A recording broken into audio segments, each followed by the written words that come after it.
Hey, this is Kirk. This is Bird. It's the Kirk and Bird Show. And we are joined today by Craig Boothe. Craig is a Brooklyn baller. He's an entrepreneur. He's a coach. He's a referee. And he's actually a real good friend. And we used to ref back in the day, and I've seen him shoot some hoops. Craig, welcome to the show, man. Thank you for having me, guys. I really appreciate it. Thank you. Oh, yeah. Yeah, I am really excited about this because, like I said, I have known Craig for over 20 years. I know we were actually in the same referee class, I believe, taught by Mickey McDade. Is that right?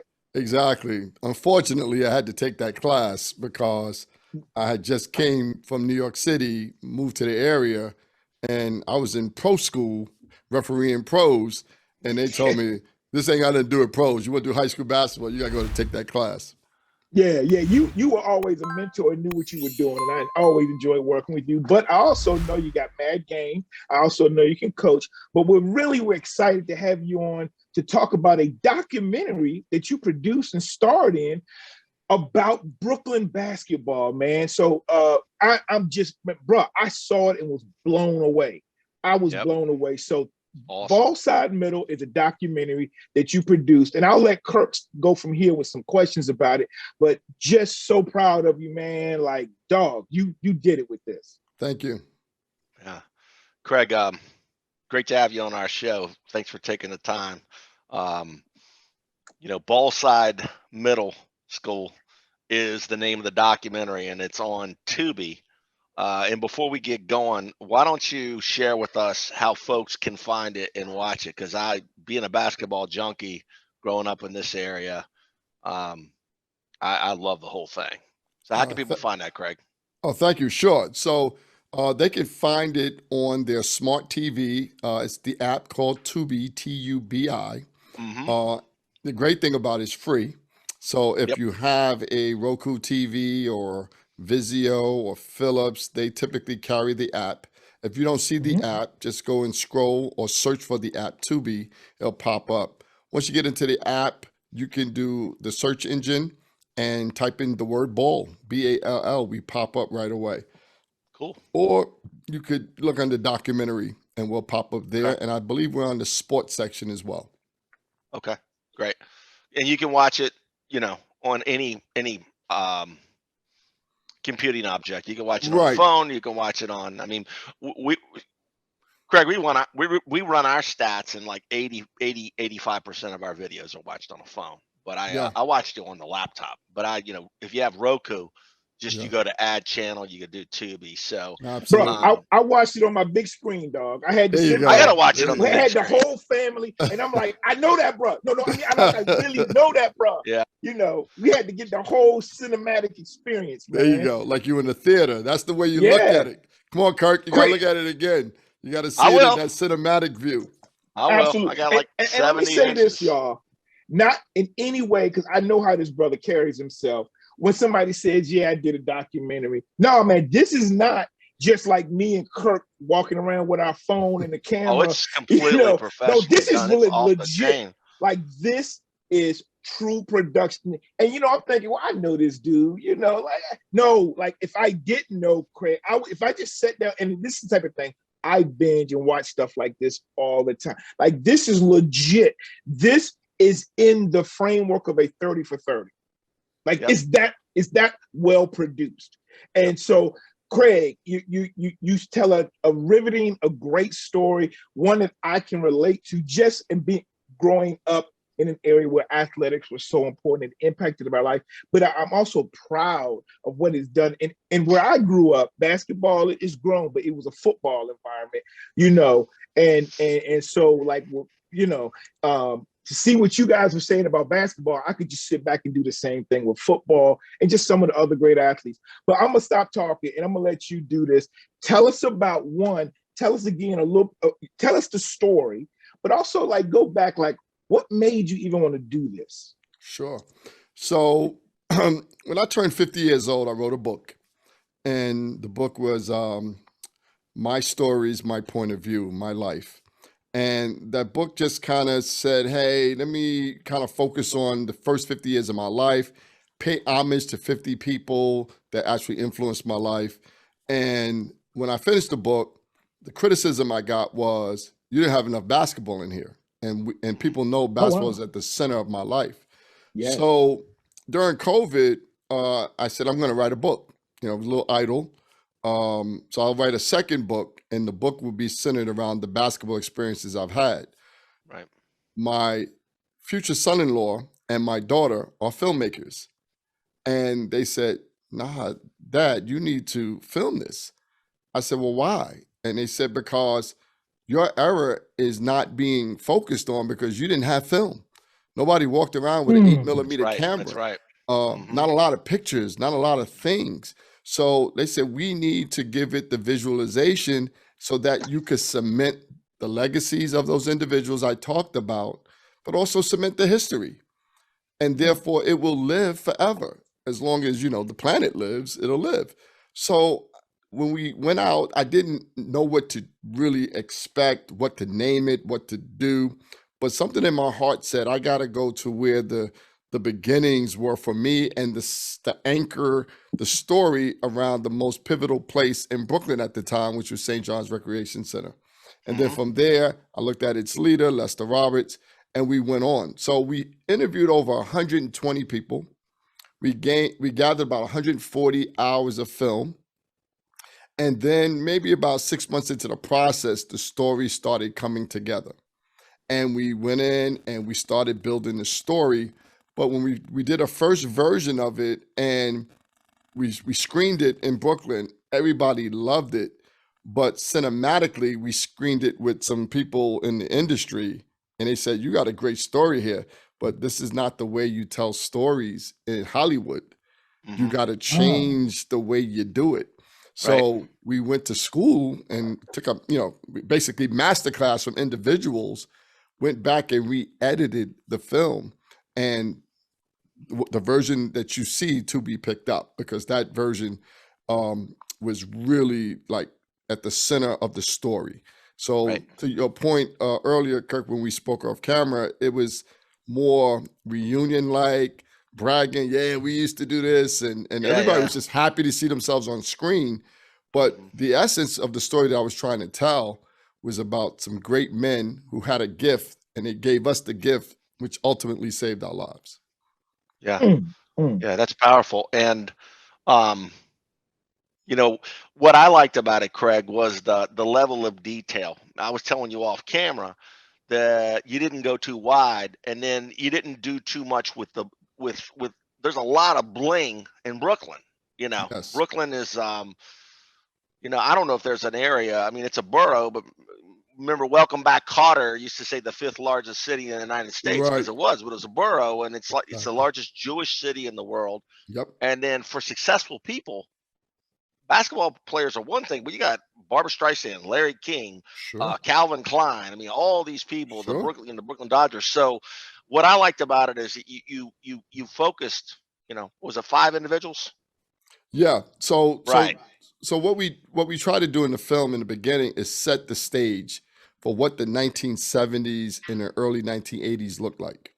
So it was very important that we had to take you into Brooklyn, not today's Brooklyn, but Brooklyn the way it was when I was 11, 12, 13 years old. Right. So that's where we focused on the neighborhoods, and there were those challenges. There was the gangs, there were the drugs, there was racism. Racism was rampant throughout Brooklyn. It was very separated. And a lot of people don't see that today because it's more of a melting pot, but it was a melting pot, but segregated. And you had people living in different communities, and you weren't easily accepted in different communities. You could not go into certain communities. So I wanted to set that, and then also understand that those issues that we dealt with every day, if it wasn't for the individuals, and those individuals are Lester Roberts, Ray Haskins, Lloyd McCrory, Ted Gustis, Greg Jocko Jackson, Frank Mickens. These are individuals that in their own right, and there's tons more, but these are the ones that I had a touch to, I had a relationship with at some point in my life. All of those experiences and the amount of people that they've touched. And trust me, when I was doing the film, I didn't know all these facts. I was getting facts. I was getting stories told to me, and I was like, wow, And so I was just regurgitating what I was learning. So I was learning way more than I even imagined. And so it was a great, great lesson learned. It was history. But then from there, what happened to us? Well, 32 guys made it to the NBA in that 10-year span. Yeah, and that's when you important. look at it's very important. If you go 10 from the years, year though. 10 years, but now if you go from the year 2000 to 2022, only 16 players from Brooklyn made it to the NBA. But of the 16, only 8 played high school basketball in Brooklyn. The rest migrated to prep schools and other schools. So when you see that success, but then it permeated through our tournaments, our local Brooklyn colleges did very well in that era. It was just phenomenal, phenomenal. But I must say this before we move forward. I may have did the story and narrated the story and put the whole vision together, the whole team together. But if it wasn't for my daughter, Melanie Boothe, who's a producer on the film, and her fiance, James Rapelier, who is a genius. He's our editor, he's our director, and he is, that's why I was able to do it. There's many people in Brooklyn that could do it, but I got this person right next to me who really sat with me for hours on top of hours pulling this story out. And then there's another individual, Eric Short, who is one of our producers as well, but he's also our curator. And he was able to go in and conjure up over 800-900 articles on all of us from Brooklyn. Wow. And so we created a Facebook page and we got 3,000 people from the era just communicating, and we just woke Brooklyn up. And we woke up that era. So it's a beautiful thing. Yeah. Craig, I want to ask now, I mean, again, I was amazed by the story. Like, it wasn't just like, because I knew you, like, I was learning stuff, man. I was like, I didn't know this. You know, to me, New York is all in one big place. You know, I mean, I know there's Queens and there's this and this, you know, but I was like, oh, like, you take pride in being from Brooklyn, not just New York. You know what I'm saying? And like, now it's known as the 757. But back in the day, it wasn't that. But and I'm proud to be 757, but I'm Hampton, bro. Like, I'm Hampton. Okay? And there's a difference between Hampton and Chesapeake and Portsmouth and Newport News and Virginia Beach, you know. And so the way you broke that down to show Brooklyn, because, you know, somebody could have been watching this and not know, like, you noted some of the places that you played. You know, how would I know if that wasn't the same as the Rucker? But you know what? Your spot was just as hot. You know, your ballers were just as good. And so to point it out, and so Craig, I know you because you one of them dudes, man. You were 6 degrees and stuff. Like, I can get from Craig to anybody.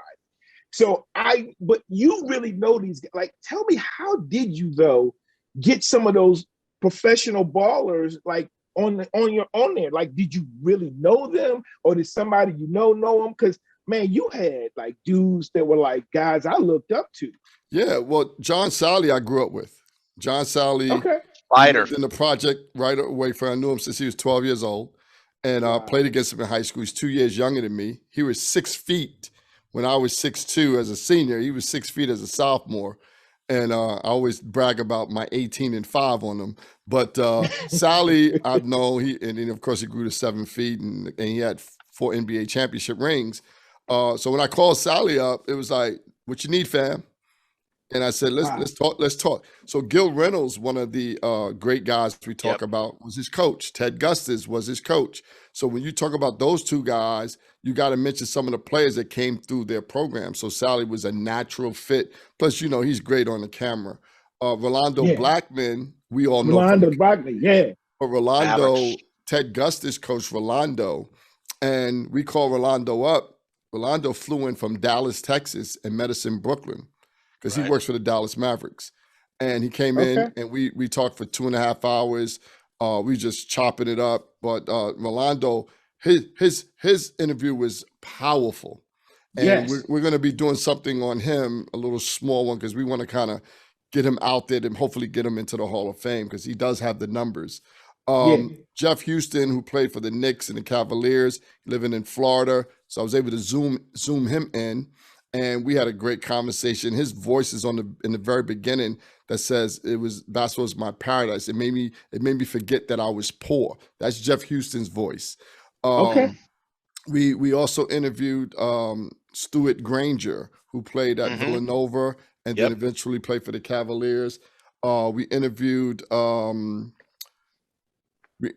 else we interviewed World Be Free, and World said, hey, don't use my stuff if you don't have to, because I'm always on these things and I want other people to get their shine. So he kind of said no problem. And there was some other guys. Jerry Ice Reynolds, he's big in the film. Jerry played for the Milwaukee Bucks, and then he was in that expansion draft for the Orlando Magic. He's one of the first people picked in that draft.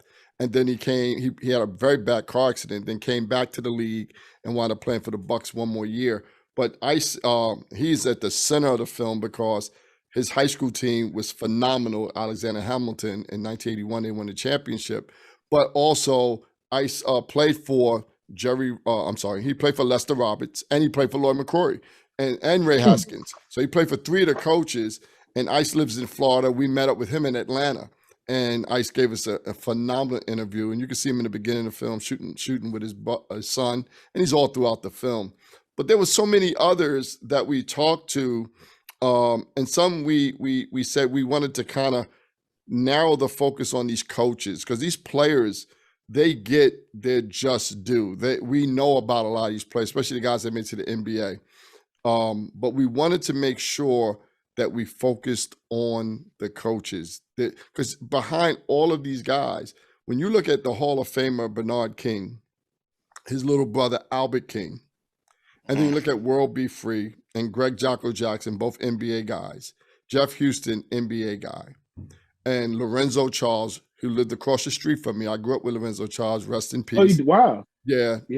I brought Lorenzo Charles to Gil Reynolds. We both played for Gil Reynolds together. And Lorenzo Charles and John Sally, when you look at those guys alone playing for this one AAU type coach, Gil Reynolds, and he developed so many players, Mel Davis as well, who played at St. John's and eventually the Knicks. He developed, this one guy developed all these players and gave them that fire. And so when but he died basically poor and quiet. The fanfare around his life just wasn't there. He also touched Pearl Washington's life a little bit. So, we interviewed Pearl Washington's sister. We had a great conversation with her. So a lot of people didn't make the cut in regards to the actual final cut of the film. However, they were interviewed. They've contributed to the overall experience. Because some of the stuff, actually, when you talk about Gil Reynolds, it started becoming redundant. Everybody spread, he's the greatest guy. But we got the guys that was most animated. The gentleman, Mo Sanford, that showed the demonstration with the ball and how Gil hit the guy with the ball. Yeah, he just passed away. So we were fortunate enough to have him on film. He died of COVID. He was only 61 years old and died of COVID. But those guys, he was an all-city basketball player. He won a city championship at Boys and Girls High School.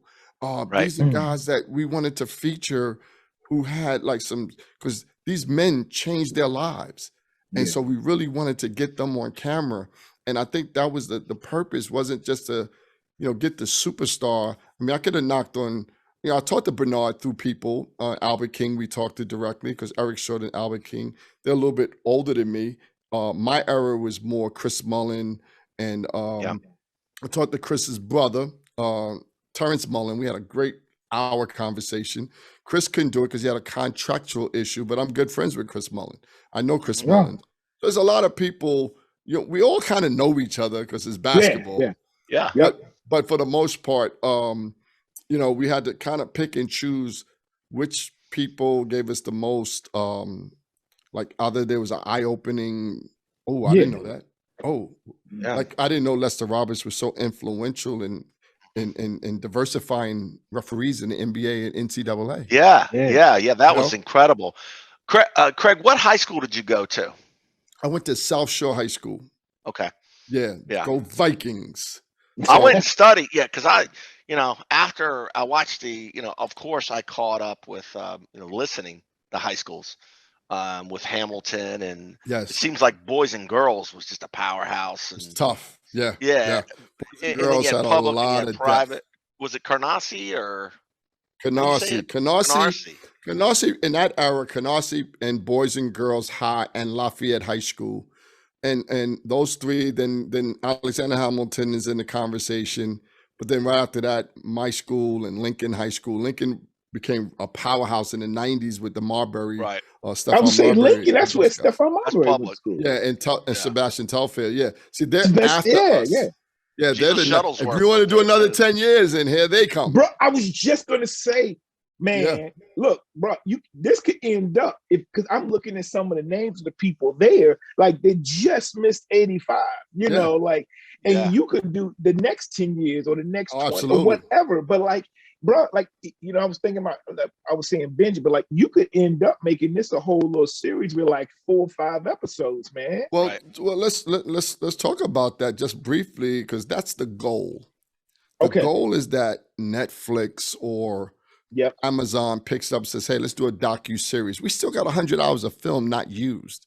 Let's Right. do a docu-series. We can stretch out some of these characters or the stories, and we can stretch those things out to really get more deeper into the things that has happened. And you can do a docu-series. Or, Mhm. like I said, if somebody that has feature film money that wants to do a feature film, they could do a feature film. I mean, Lester Roberts is, to me, no disrespect to Coach Carter, but the things that Lester Roberts did for the history of basketball, especially in New York City, is phenomenal. It's unheard of. And then he did the same thing bigger down in Baton Rouge, Louisiana. Down in Louisiana, Yeah. Yeah. Well, see, Yeah, he we got didn't know all he the wasn't sports there. educated. That's one of the biggest things for me in Right. the film, that he was such a classy person, spoke very well, he was articulate. We had no clue that he was a high school dropout. Mhm. And so we believe that the story could go one or two ways, that he was either so disappointed he didn't get the NBA opportunity that he said, you know what, I'm never going to let my education hold me back.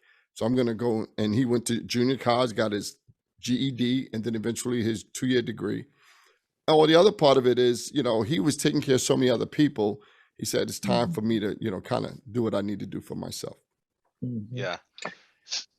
I was Look, just gonna Go ahead, just Kurt. plug in that we talked about Boo Williams before we went on camera, and Boo is from Hampton, Virginia, went to my high school, 10 years older than me, and the summer of '84 was the first time he had stopped playing European ball, and he came back. And but we're from an area, Hampton Roads, which in 1984, which is hard to believe is coming up on 40 years, but I volunteered that summer as a 15-year-old, and his sister was my age. She was in our class. But when you think about the number of people in Brooklyn, and that's just one borough, we're not talking about Right. Queens, we're not talking about the Bronx, and Boo's a legend because of what he's done for an area that's not a mecca. Sure. And I will tell you that I'm a basketball junkie. I mean, and I love basketball, and New York is the mecca for basketball. What's changed is these kids are going to, Right. Brewster Prep and, all these different places. That's what's changed. But, Right. you think about New York, Philadelphia, the basketball scene. You've got Wilt Chamberlain, Sure. you've got the Big Five, you got the great players from Philadelphia. Baltimore, excellent. Washington, D.C., excellent. Mhm. And one that's a little underrated that it puts out so is Los Angeles. Oh, Los LA, Angeles. Oh, yeah. Detroit, Oakland, Chicago. Okay. Chicago, Yeah. Detroit. Right. Yeah, the inner Right. cities in the 70s and 80s, the inner cities dominated the sport because, one, it was affordable to do. Two, the governments built a number of playgrounds, and that was a way of having a large group of people congregate in a playground, minorities Right. primarily, so they could be taken. You know where they're at, and you can get information because everybody's talking, everybody's congregating at the playground. But when we talked about, just real quick, you said Boys and Girls High being, a really strong team. Yeah. Well, the reason being is because in the black neighborhoods in New York City, there was only one high school in Bedford-Stuyvesant. Well, there was two. The other one you had to take a test to get into, which was Alexander Hamilton. And then in Brownsville and East New York, which was the most populated areas for blacks in Brooklyn, you only had two high schools. One was a boys' school and one was a girls' school. So you're talking about hundreds of thousands of people. I live in Stafford County, Virginia. We got 5 high schools. How many high schools in Prince William County? At least 6 or 7. So you look at, and you're talking about servicing maybe 500,000 people. And we're talking about 2 million, 3 million people. Wow. And these neighborhoods with 200,000-300,000 people, they did not build schools for us. So that's where the busing came in. And that's why they bused us to other schools, because there wasn't no schools for us to go to. And that's where you ran into a lot of the problems, because once you got bused into those neighborhoods, people didn't want you there because they felt you wanted to move into their neighborhoods. And that was the first step, moving into the neighborhood. So it became a pretty ugly scene. But again, and then back to Boothe, the things that Boothe has done, and I'm glad you mentioned community, because these guys that I mentioned in my film are community coaches, first and foremost. Boothe Williams is a community coach. He does things for the entire community. So you got that area code that he has touched. You could easily have said, yeah, because Boothe Williams put all these guys in the pros. And it's not about the pros. It's what he did for the community. Thank you. And a byproduct of that is some guys made it to the next level, right? And that's how we look at it, A lot more guys include. I'm sorry, Rusty, but I was going to say a lot more guys got an education. Yes. Whether it's through a basketball scholarship or just the structure that are doctors, lawyers, judges, police officers, active roles. The 757, Hampton Roads. I'm in Newport News right now. I can tell you, I know New York somewhat well, a little bit familiar with it. Done a lot of business, and my ex-wife is from New York. But it's there's opportunity abounds, and what I was just going to say is that I'm going to let you go ahead, Rusty. But one of the things that you started off with was like some of the dynamics, and we're getting we're getting older now. Our kids are going to be running this country here real soon. But the point I wanted to make is you talked about, and Rusty, I'll let you go, but in the beginning of the documentary, you talked about the transformation of Bedford-Stuyvesant, where it used to be a white neighborhood, and a lot of people don't realize that. A lot of people don't realize that Compton used to be a white neighborhood. Right. And I'm gonna bring it back down here and let you go, Rusty. But the East End of Newport News, which is famous, it's called the Bottom, right? I'm out west near the city center or whatever, but the East End of Newport News used to be all Caucasian for the shipbuilding and all that. So there's been all these social changes. Sure. And what's been done down here, and we're not here to talk about that, but is a microcosm of what's been done, in New York. And I liked how you weaved that in and the social aspects of it. And Rusty, you and I actually, we're just a little bit younger than you, Craig.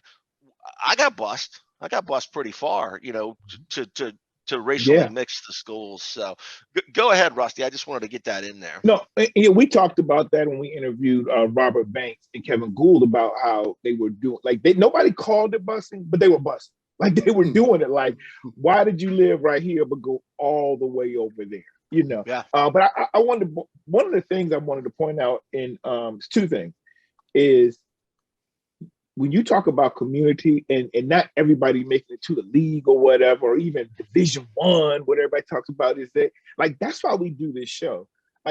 We've had guys on the league, we got some people coming up that play, but we're not here just for that. I want to talk to the guys that, sports impacted their life. And you know what? They are a Carl Francis, who I graduated with, who CJ, he went to play football at Virginia Union, and now and he graduated, and now he's the director of communication for the NFLPA. Nice. And he earned it too, man. Yeah, he was an unpaid intern for the Redskins. Wow, he earned it. He built that.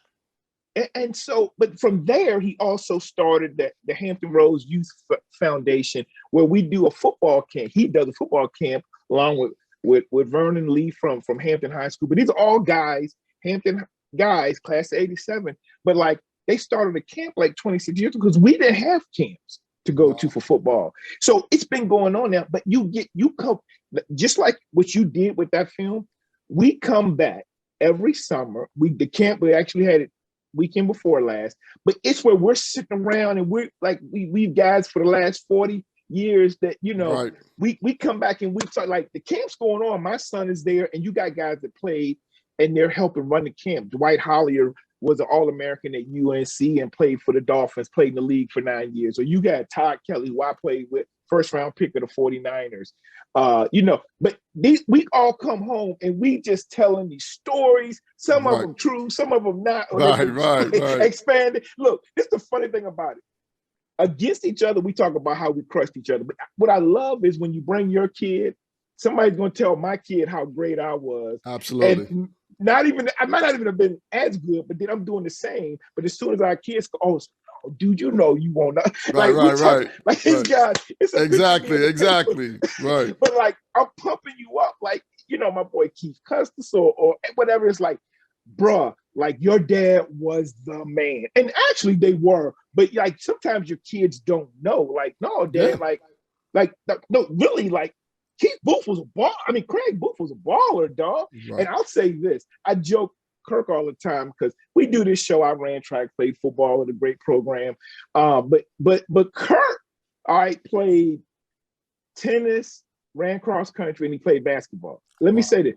If Kirk can play for Phoebus's team as the white only way, if a white dude can make Phoebus basketball team, he got game. So he got skills. Right. Got skills, okay? No. He got skills. But anyway, but my people that know me from high school probably laugh at that every time. Look, I was a practice player. He got game. So he was the guy in college who was a intramural All-American.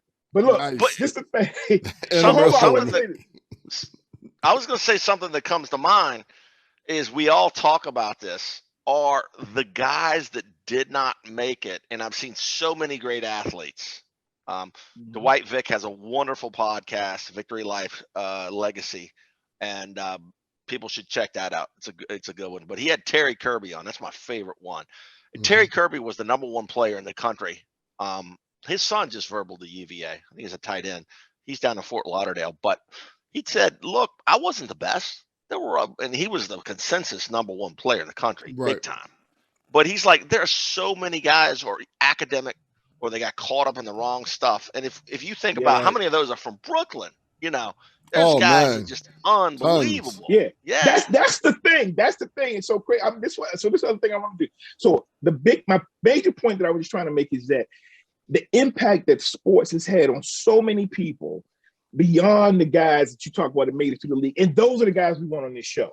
You know, we've done close to 90 episodes, and we've got the guys that were well known, but we've also had on the guys that played ball, and now they're doctors, now they're lawyers, they're high school coaches. We had the guy who was my high school, that's the head coach at my high school I played with.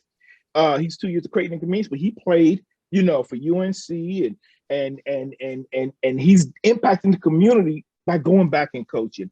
And so those are the things, man, that I want to bring to people to know, you know, these guys. But then the other thing is just the part that it brought, not just for me, like what I do, but like the leadership, like me being organized and having confidence and leading and doing the things like we talked about, like whether I'm refereeing or coaching youth football or coaching high school or whatever, or track, like the things I learned in terms of being a team. I can't coach other than from a lot of what I've learned and observed, you know. And so it's impacted my life, and I carry that to the State Department. I carried it in putting this show together. And so that's one thing I wanted to talk about is and I like how, you know, you had people up there I hadn't heard of, but they impacted people's lives, bro. Like, and you know, we've heard of Orlando Blackman, we've heard of, you know, Bernard and Albert King, but it's those other dudes. The other thing I just wanted to bring out, Craig, and this is not because no criticism of the doc, but the one thing I wanted to hear was your story. Because and that's what we're here for too also, and that's what I want to transition to. You do amazing, and you're humble, bro. Like, but you got a story, and you said something at the end about, doing things like your mentor. But bro, I want you to tell us a little bit about, man, I have known you have put your hand in everything, and it's all like with great intentions and blessed a lot of people. So that's why I'm trying to transition now. Craig, tell us some of the stuff you've done over these last 30, 40 years. Oh man, great. And I appreciate the compliments. Sports, specifically basketball, has been a gift I believe that came from God. And I learned very early at a young age to do something with that gift. Having a great basketball career, all conference college basketball player, did pretty well. I was a point guard my entire life. So I basically learned to take care of others, make sure that they're happy, make sure that they, are accommodated. So that eventually led into coaching. Greg, I just have to tell you, man, there's something about New York City and point guards, man. Well, there's a documentary coming out on July 29th. I know. Some of the younger guys, but you got to get the guys at my era, which I'm sure they skipped over. And Mark Jackson. Right. Yeah. I coached Kenny Smith when he was 12 years old in a camp, in an NBA camp. When I started getting exposure to a lot of his basketball stuff at a young age. But I've managed to I got into coaching. And I started out actually as a college coach. No, actually, let me take that back. I started out as a pro amateur coach. So when I came home from college, I put my own teams together, a team called United Brooklyn, and we started playing on the pro-am circuit in New York City. And we played in the Rucker. We won the Rucker in 1988. I still have the trophy. Did you coach and play, or you just? I was a player coach. Yep. Okay. Player coach. Okay. Bill Russell, I see. Well, I did what I had to do, and I did have a cousin that worked with me, Sid Jones. But we won almost every major tournament in New York City. So we won West Fork Pro League, we won Rucker Pro, we won Soul in the Hole, and we won the NBA Pro-Am and the city college and the city City Championships Pro-Am. So we did pretty well. And then we went to Jersey and kicked some butt in Jersey too. So, but I got into that. I said, I really like this coaching thing. My mentor on the coaching side is my high school coach. His name is Bob Sherman. He's mentioned in the film.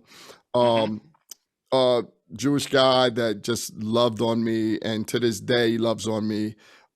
We got a 40 some odd year relationship, almost 50 years. He lives in Vegas. I visit him every 2 years. I brought my AAU teams out to see him, and he watched me coach. I was nervous as all get out, but I passed the test.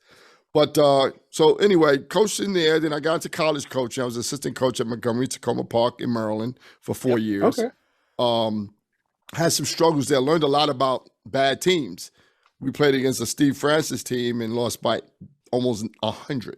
We lost by like 90 something. And me and my head coach, Russ Alexander, we were betting on would we lose by 100 or not to Steve Francis and his crew. But anyway, then from there I went to become a high school coach. And I coached at Middleburg Academy. I was the head coach there. Yeah. Yep. Oh, yeah. I had a pretty good team. I had 6 Division I players on that team. We lost in the state semifinals in the VISAA. Then they had a change in the leadership, so I wound up going to King George, and I coached there for a year. Then I got a great opportunity to get a little closer to home, and I coached at Chancellor, and I won a district championship as a coach at Chancellor in 2019-2020 season. My biggest coaching accomplishment has been twofold. I've coached women. I've coached women through the National Women's Basketball League. I also ran a league called the Women's Basketball League in D.C. And I also coached AAU. I coached AAU, have my own program called Hoop Boothe and Lady Hoop Boothe. So I coached 17 boys and 17 girls. I've taken them all over the country. My notable players on the boys' side would be Seth Allen, who played at Maryland and Virginia Tech. Yeah, I remember that. One of my kids. Stephen Shep played at Fresno State with Paul George. Chris Cooper played at Old Dominion. He did pretty well there. Other players that came through my program, Patrick Holloway played at George Mason. And then a lot of girls. I said to Division I, tons of girls. Chris Cooper's sister, Kayla Cooper, she played at JMU. She was big time playing the CAA. Oh yeah, I'm definitely. Is she Ashley coaching there now? Kayla Cooper, she's just coach there. She's assistant coach there now. Yeah. I just saw that. Yeah. So she's there. And I sent girls to Maryland Eastern Shore, Denver, Army, UMBC, Marshall, JMU, GW, just a writer. It's just over 150 kids I placed into some sort of college. So my program was a college-bound program. They had to show report cards. They had to be academically astute to play in my program. So I said, you have to be stupid to play for me because I'm making you show your report card. So I did all that.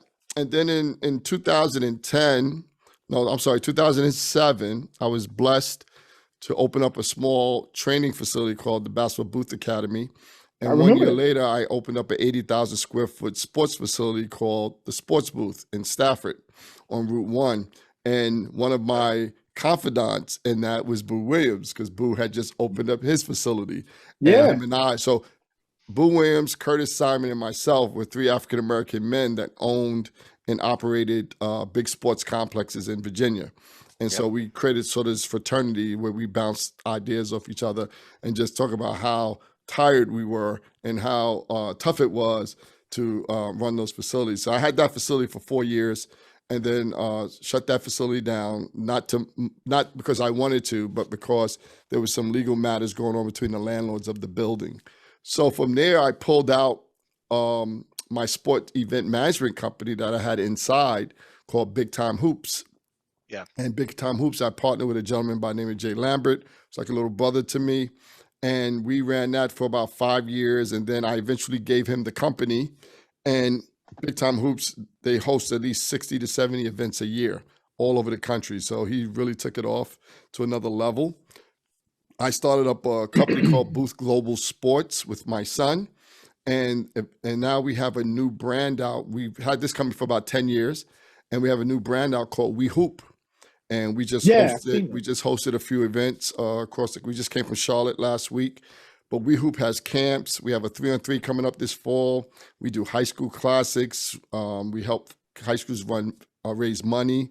We also run boys and girls events from 4th grade up to 12th grade, and big events. We ran a couple in Manassas. We run them next year. We'll be in West Virginia, North Carolina twice, and South Carolina. So that'll be growing. And my son kind of, he's the visionary behind it. So we partner on that. And the last thing I do in sports, 2 things. I see you got your ODU hat on. I got my master's in sports management from ODU. Okay. And then now I'm in doctoral school at the United States Sports Academy, pursuing an EDD in sports management with an emphasis in coaching. So, that is awesome. Yeah. So I'm going full circle. And last thing I have to plug, you asked about my life, which I kind of summed up all over the place. I'm doing another film with my family called The Gift That Keeps on Giving.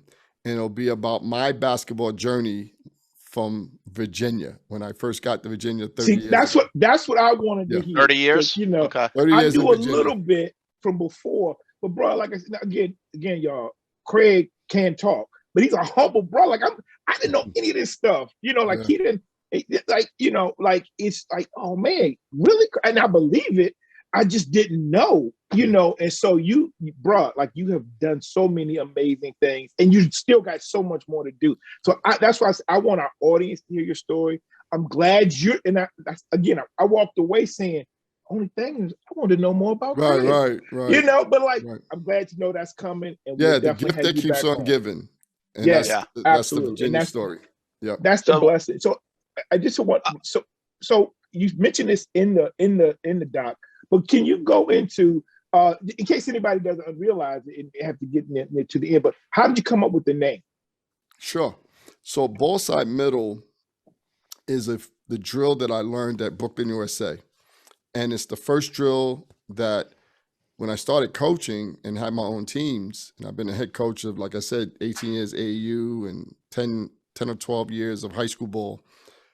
The first drill I teach is Ballside Middle.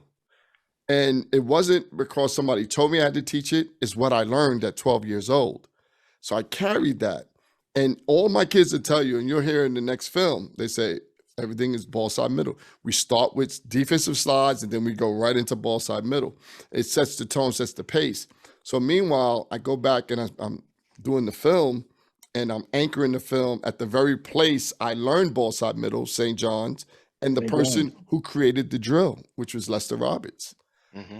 So Lester Roberts gave me that drill, and that drill always sat with me because it gives you so much energy. And to see the kids, and we screaming out ball, side, middle, and we go. You know, it's a glorified 3-man weave, but it has some specific responsibilities. You gotta teach when you get the ball what to do with it. You gotta teach the side.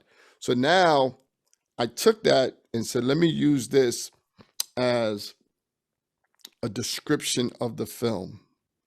So I said, the ball is always with me. It saved my life. The side are those individuals that helped me deal with all the obstacles that was in my way. That's the coaches, the mentors, the community. But then the goal is to get the ball to the middle so you can have perspective. You can see on both sides, and you can make better choices when you have a better view and a better perspective. If you're going on one side of the court, it's narrow and you have limited options. So the goal in the game is always to put the ball in the middle. And the goal in life is to be in the middle and have various options to choose from.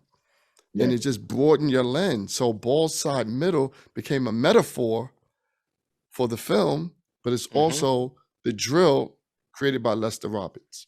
Wow. Thank you, man. I'm glad we, people to hear it quite like that is excellent. Man. So Craig, go ahead, and then I'm gonna go get into the last phase of this, but we're gonna find a little bit more about Craig. Yeah, personally, fun stuff. Yeah. So what I was gonna point out is you're the 88th episode that we've done. So this is what we call evergreen. This is not somebody can listen to this 5-10 years from now.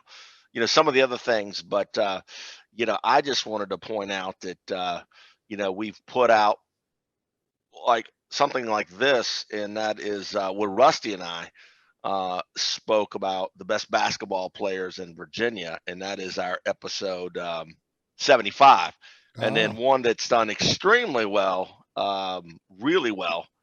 We're really proud of it because it was without a guess, was our episode on the best football players from the state of Virginia. And that was episode 69. But what I wanted to do is hopefully, we're going to reach a lot of folks in Brooklyn and New York City, because, we could talk forever about, I was looking up and doing so much research. I think Mullen actually started at Power Memorial, because Power Memorial, which is up near Lincoln Center and Juilliard. That's a really nice section of town. Like so many people don't know these things. And then, we want folks to subscribe. Guess who his teammate was? Guess who his teammate was at Power Memorial? Don't Mario Ellie. Whoa! Okay. Wow. Yeah. Good gracious. But wow. We want to just ask people to subscribe to us. We want the views, but if you subscribe, you get identified, and we're diversified. We go a little bit all over the place. We're the Kirk and Bird Show, BYRD, on YouTube. If you Google us, Kirk and Bird, we've got podcasts on multiple platforms. We're on Twitter. We're on Instagram. We actually have a TikTok page. And Craig, as we said, we are going to make sure that we get all of your information on here. But real quick, before we go to the fun stuff, let's make it real quick, though. I want to ask you your opinion of New York City basketball now, Brooklyn basketball now. We were talking about, people are moving to Bed-Stuy and Brownsville, yuppies and things like this. So it's not the same flavor that it used to be. The show, The Last OG, with Tracy Morgan talks about that. Right. So, what do you, we're just so used to, like, Philadelphia, the days of Simon Gratz, Martin Luther King in Chicago, Cardosa in Power Philadelphia, Memorial. Dunbar doesn't do anything anymore, you know, because everybody's going to be going to Calvert Hall or Gilman or a basketball school up in the Northeast. I mean, what are your thoughts about all that foundation that was laid by the 5 people that you showcased so well about basketball now? Because you're in Stafford, Virginia, which is suburbia between DC and Richmond. Just real quick, and then let's go to the fun stuff, Rusty. Yeah, I'm disappointed. I'm disappointed, and I don't blame necessarily the players. I blame the lack of community coaches, the lack of investment that people did. Like I mentioned in the film, we didn't have to pay for anything. People found a way to raise money, get money from corporate America, get money from programs so that they could fund what they were doing. We never spent a dollar out of our pocket. And now today, things are driven by the sneaker companies. So the elite players are going there, which will take them to organizations outside the city, or take them to a high school outside the city. So I'm disappointed. However, you know, it's hard because like my high school, South Shore, is the most dominant high school now in New York City. They've won the New York City championship on the boys and girls side 3 out of the last 5 years, I believe. But that doesn't mean a lot to me when I go home and I go into the neighborhoods. The parks are not full. People are just not outside playing like they used to. Right. There's not enough organized leagues. They're starting to do things, and I think this film has helped. There's a couple of things they're doing in different places, but I'm just disappointed. And some part of me says, I wish I was in New York because I'm an organizer. I would have something going. I am sponsoring a women's league in New York City with 42 teams on the girls' side, and I got in there. And I'm looking to do some of that on the boys. But I think instead of me just being disappointed, I think with the film and the success and the notoriety we're getting, I'm going to try to, you know, stir the pot a little bit before it gets too late. Yeah. Cool. Well, so now Rusty, I'm going to let you take over, man. But we're talking about a guy that was in Brooklyn when Rapper's Delight came out, you know? Yes. And you're talking about, hip hop. We were rapping on the corners. There was no records. Yeah. There was no records. It was on the street corner. Absolutely. Yeah. I went to VCU, and we had a lot of guys from New York City. So I know some, and one of my good friends, frat brother, he's from the Bronx, and I had a lot of people from Queens and different things. But like, we talk about like, man, you guys were there at the as rap grew, and it wasn't even rap to y'all. It was just how you communicated and how you did music. You know what I'm saying? Like it now is hip hop, but like for y'all, that was like just how you grew up. And so we take great pride in the fact that Kirk and I, we grew up with rap too. Now we weren't in the Mecca, but we grew up on like all this Run DMC, Beastie Boys, everything, you know. Right. But so we're gonna get to you on some of your musical tastes in a second. But I do have one other thing I wanted to ask you. And when you talk about leagues, so Craig, I'm over 50 now. I'm 53, and I don't have any knees. I played flag football up until a few years ago. My very late 40s. We won a championship in 2017, and I had to walk away. But one of the things, I still kind of play softball, and like when I was 49, all of the 50 and over teams were trying to recruit me because then I was going to be the young dude, right? Right. But do you have anything for us now? Like, do you have any leagues you sponsor, or maybe even get ups where like you got guys 40 and over or 50 and over that like I go ball with 20, 30-year-olds. It's not the same. I led the sports ministry of my church, but where can I go where I might be the man? You know, because we all a little older. Yeah, that's interesting. When I had my gym, we had a 40 and over league, and my team won it a couple of times, and 2 or 3 years in a row we won it. In New York City, believe it or not, in Brooklyn, we got a 50 and over, and we got a 60 and over. Yep. Wow. And then there's another thing they do down in Orlando, Florida, I believe. It's called the oh man, I gotta get it to you. It's like all old heads, like 50 and over, 50, 60 and over, and they compete. Like people come from all over the country and compete. I forget the name of those games. So there are things out there. You just got to kind of Google them. They may not be local, but you know, There's in my meetups 3-on-3, we'll have 50 and over and 40 and over division. So we hoop, and it's hoops for the homeless. We're hooping for the homeless. I'm sorry. We're giving money back to homeless shelters. But we will have a 40 and over, 50 and over division. So you may want to come and play. And maybe 3-on-3 is gonna be a little better. I ain't got to run the Don't over 50. You got. I tore my Achilles when I was 38, so you may want to be careful with that. Yeah. Okay. All right. Well, that's good to know. So look, we're gonna get into these last parts, and one of the things, you know, we ask some of our guests these questions, and one of them we ask is, do you have a favorite all-time maybe movie? It doesn't have to be a sports movie. Or you like, Craig, what is Craig Boothe? Do you have time to either stream or watch stuff? I know for me, once the pandemic hit, I had a lot of, because I coached and I did so many things, or I didn't have the time. But when I'm sitting in that house and everything, like I got into Tiger King and I started streaming. And is there something that you stream? Or is it something that you watch? Or do you have just an old go-to movie that if you just flipping the channel, like I'm gonna stop every time on this? Yeah, definitely Bruce Lee. Anything Bruce Lee, especially Into the Dragon. Into the Dragon, I've probably seen about 42 times. I know every word. And it's still just, I'm enamored with Bruce Lee's life. So anything Bruce Lee, I'll look for stuff on Netflix or whatever, any documentary, anything Bruce Lee. Good answer.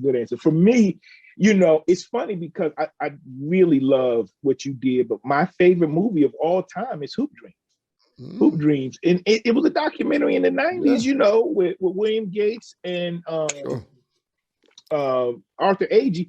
But like that I was amazed to follow those young men all those years. So that I'm really into docs. That's my favorite movie of all time. And the dude that produced it is actually from Hampton.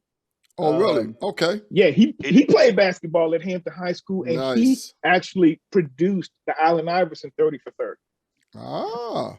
Yeah. So that I watched it the other night. It's free on the Roku channel right now, by the way. Oh, I Allen Iverson one I've seen. Of course, I've seen the Arthur Agee, you know, I've seen that several times. And actually, they're starting to get a lot more airplay again. I don't know if they did a new edition where they updated it. So like, for example, do have one where they've updated a bit. Okay. Because like the book that I mentioned in the film, Heaven's a Playground, they have new editions and they actually, every 5 years or so they get together. They just got together for like a reunion. Every 10 years they do a reunion. And that was pretty cool, you know. And they talk about so these last few, because we're going to try to hit them rapid fire. Because we could be here all day with you, bro. We're gonna definitely have you back. Last ones, I'm gonna tell you what they are. And for some people, they kind of struggle with this question, but for you, it should be easy.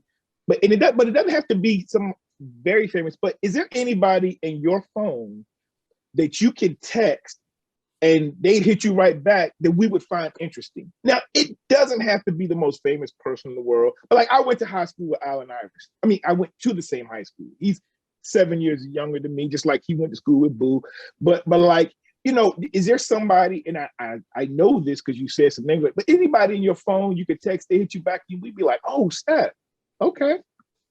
Wow. A few people I could say.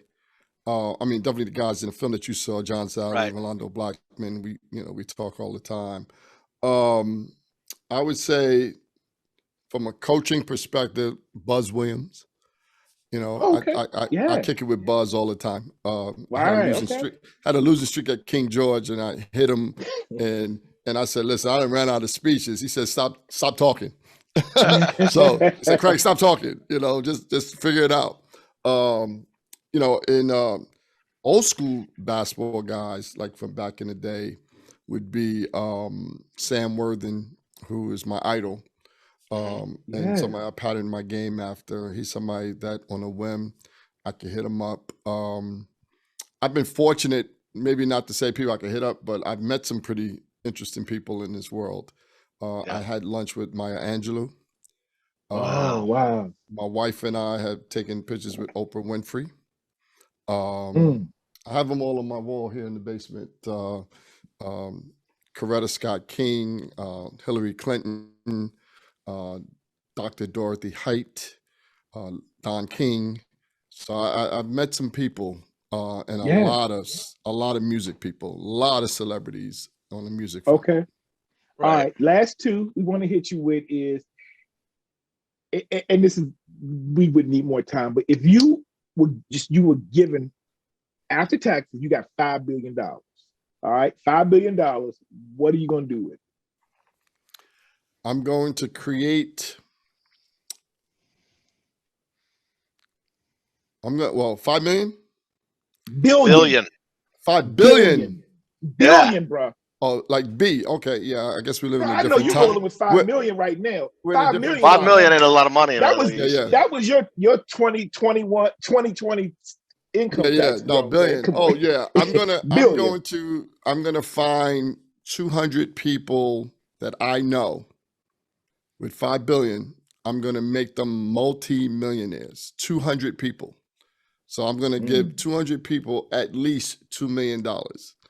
And what I'll do with that is create a company that helps them manage their millions so that they could turn that 2 into 4 to 8 to whatever.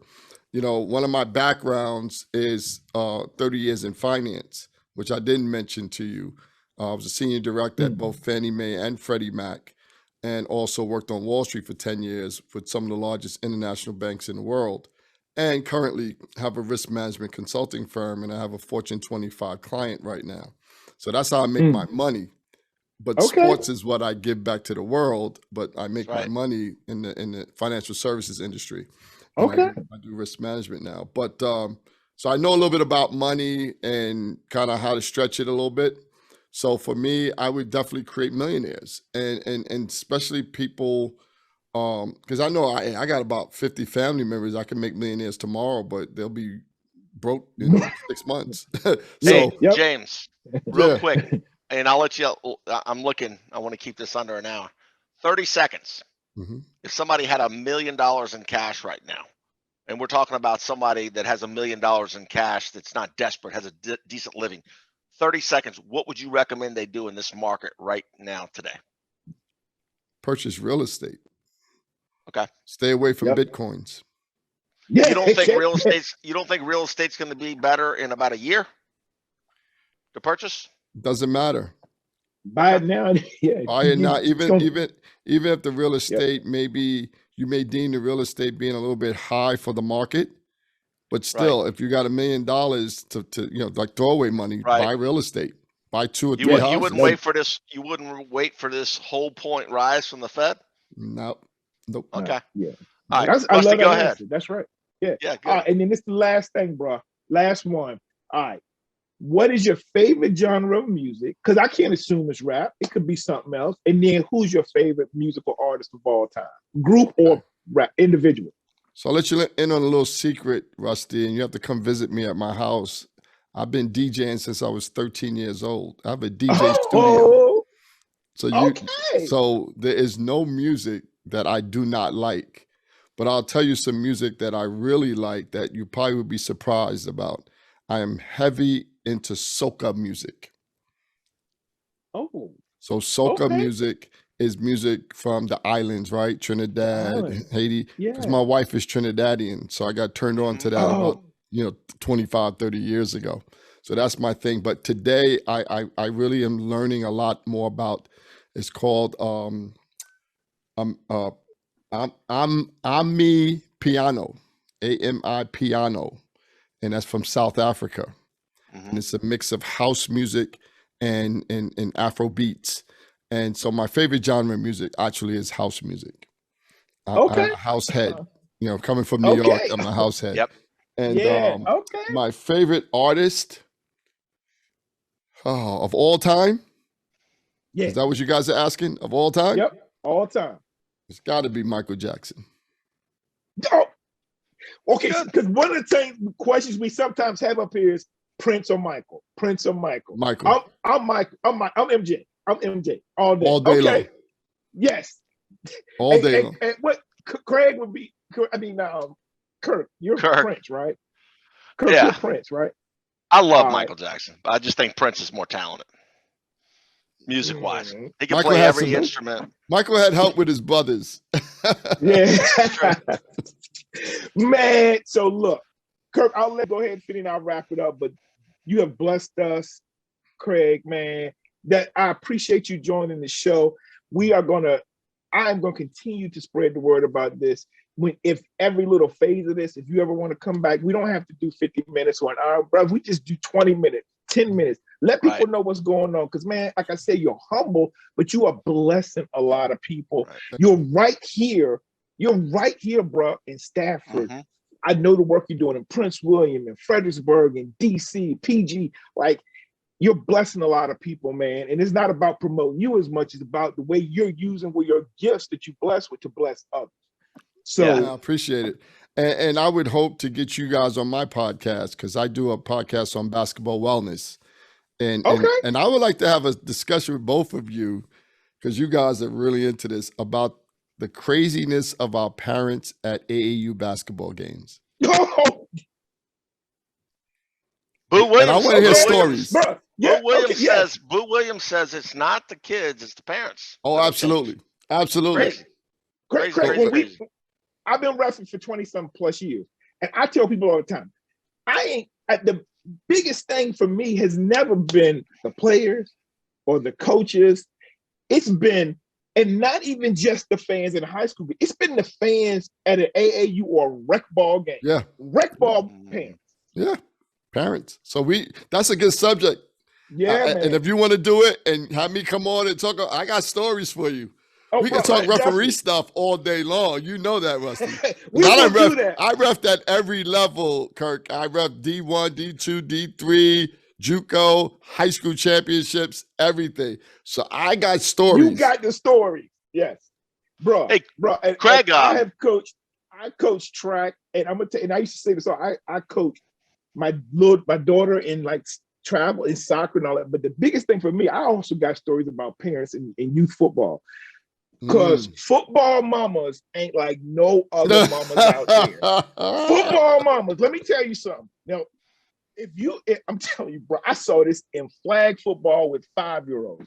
I seen a kid trip, fall, miss a flag, and the mama said, "Get your up, you and go." And that's and it ain't even got the tackle yet. Right. Calling their kid punk, soft. What's their favorite line, though? What's their favorite line? Don't hurt my baby. Don't hurt my baby.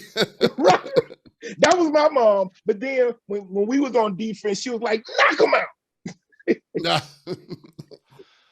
So, man, look, in closing, everybody check out Ballside Middle. Just go to Tubi.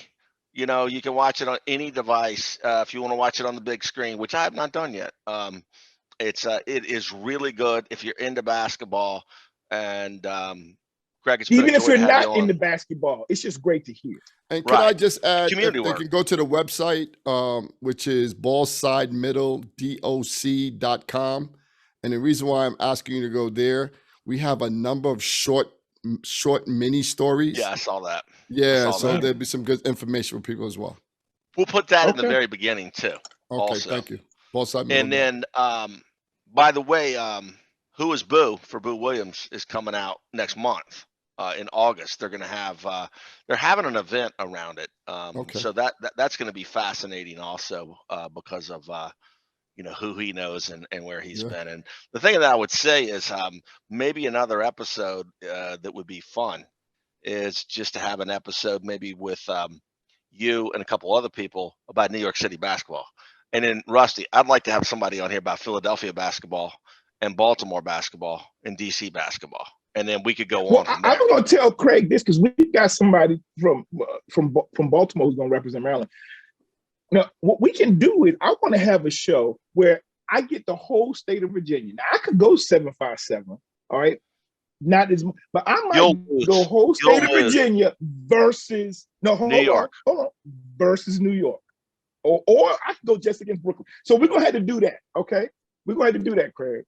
Yeah, it would be interesting, but I'll tell you this. I'm confident that Boothe Williams will give us our props because when I first met Boothe it was in 1993 or 94, and I met Boothe down at GW. We had an event we were doing down there, and that's how I met Allen Iverson. He was in the 10th grade, and and I was flabbergasted when I seen this little skinny kid jumping on everybody.